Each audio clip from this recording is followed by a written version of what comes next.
Good morning, CIS. Welcome to another edition of The World in 5, brought to you by the CIS Global Issues Group, or also known as GIG. We're going to talk about a few current world affairs. So let's get straight into it, guys. Let's talk about that disappearance of the airplane. Well, on the 1st of June 2009, which was 2 days ago, the A330 plane of Air France Flight 447 crashed when I was traveling from Rio de Janeiro to Paris. Yeah, it was 4 hours into the flight, and suddenly they lost contact with the headquarters, and there was no mayday. But so it was just a disappearance? It had been a pretty bad storm, and there had been heavy turbulence, so that was known. But an emergency signal was sent back to their headquarters, so that's how they knew that something was going wrong. You know? And what's interesting about that is they can't say for sure right now what happened to the plane. Yeah. There's actually no technical evidence of actually anything going wrong because the base didn't actually have the signal at the time. So, and even to this point, the actual plane hasn't been found. We have found debris in the water around that area. Somewhere in the Atlantic. And it's been proven that it has been part of a plane. Yeah. Well, I know they've ruled out hijacking, like that's totally out of the picture here.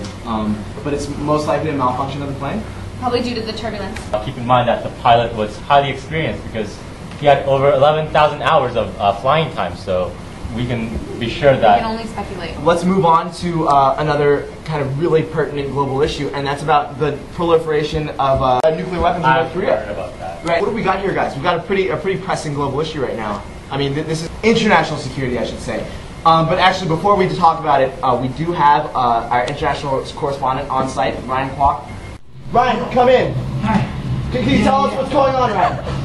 Yeah, right now I'm about 20 miles off the nuclear test bomb site, and it's really hectic over here. They're gunmen patrolling everywhere, and we just have to keep a good eye on it. Can you tell us a little bit about the first bombs, or what's going on? Yeah. The bombs they tested it was crazy. I mean, I felt an earthquake over here. I'm guessing around a 4 on the Richter scale. Apparently the bombs they tested were 4 times the strength of the bombs they tested last year, and 1/3 of the test of the bombs that they dropped in Hiroshima and Nagasaki. Well, can you comment on where this is going? I mean, it's really hard to say. I can't really comment on what they're gonna do about this, but okay, take care of that thing. Right? Take care. Oh my gosh. Oh my.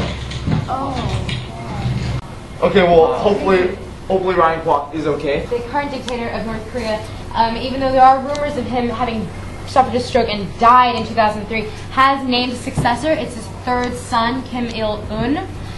If he dies, he will be the immediate successor. This regime will end anytime soon. He's only 20... He's 26 to 27 years old. Let's just talk really quickly about the vortex of garbage in the ocean. Andrew Boyce, he's our expert on that, so can you tell us a little bit about that, Andrew? Well, the plastic vortex is actually a large area in the middle of the Pacific, about 4 times the size of Japan. And what exactly is it? Like, what have we got what going exactly on? is there are hundreds of millions of tons of rubbish which has just been dumped there, and the real issue is it's in international waters, so no one really wants to take responsibility for it.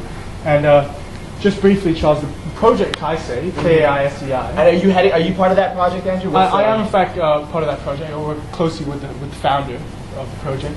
And what it is it's a project. It's going to take place this summer.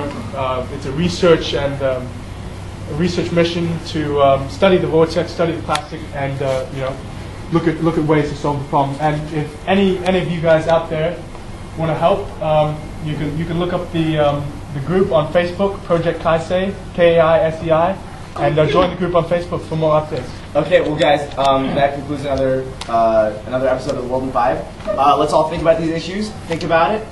They're really important, and it's important that we get discussion going within the school. So, rest in peace, Ryan. And hopefully Ryan's okay. So, thank you, everyone, and goodbye.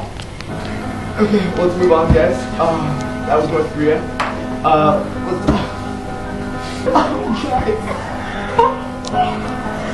Yeah.